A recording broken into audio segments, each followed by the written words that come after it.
Hey guys, this is Asif from Imantex AI Academy. Today we'll be talking about it's a very popular platform in the domain of AI. At the same time, very controversial. They have gone through the ups and downs, but they're always in the news. X.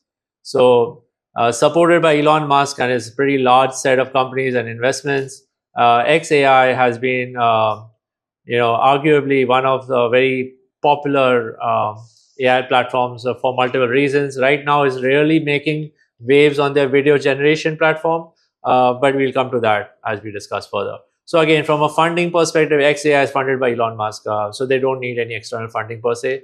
It's funded by Tesla investors and other investors as such.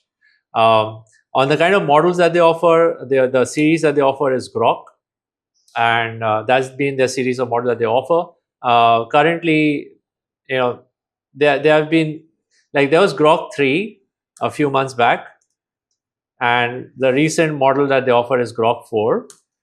Grok 3 was involved in a pretty interesting controversy where there was this discussion of how it returned politically incorrect responses, and looking at the kind of data that X processes, it is the one which is most at risk of such misalignment per se, you could say, because X is driven by, you could say, is arguably the largest news channel in the world, right? For the latest news on any topic, people normally just go to X and search for something to know what's going on. So there is a lot of information being fed into X by users, by people, and hence there's this higher chance, because Grok consumes that data for its own data set. There's a higher chance of Grok being influenced by these users, and which is what happened, it seems, with Grok 3, where it started, spouting a lot of anti-Semitic statements against, and started citing statements against world leaders and so on. And then Grok 3 was shut down, and Grok 4 came up, and Grok 4 came in with a bang. So there are these, as we have discussed in the past, there this concept in the world of AI called AGI, where AGI is a measure to check that AI is, when it reaches the stage of AGI, it will be smarter than every human being on planet Earth. And Grok 4 broke a lot of benchmarks in the domain of AGI. So before the coming of Grok 4, AGI, there was this test which was called the ARC-AGI 2 test. And in that test, most of the models, the best models per se, would score around 8%. That was what they would score. And then Grok came in and it doubled the score to 16. So it just multiplied.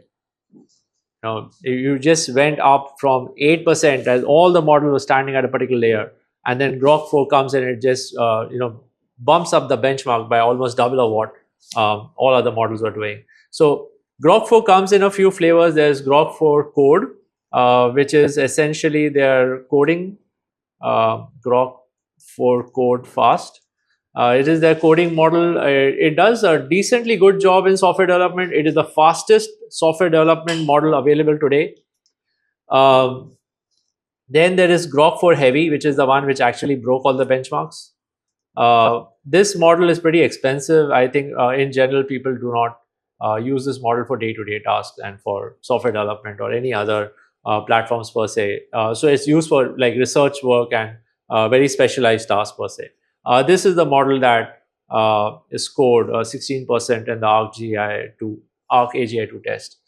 And that's generally what's going on with the Grok series per se. And we have, Grok is also part of this. They have an Imagine series. So we have Grok Imagine, which is their video generation model. So it may not be the best video generation model, because I think that claim goes to Google. But Grok Imagine is one of the fastest image generation models available. It does a pretty good job, and it is very fast.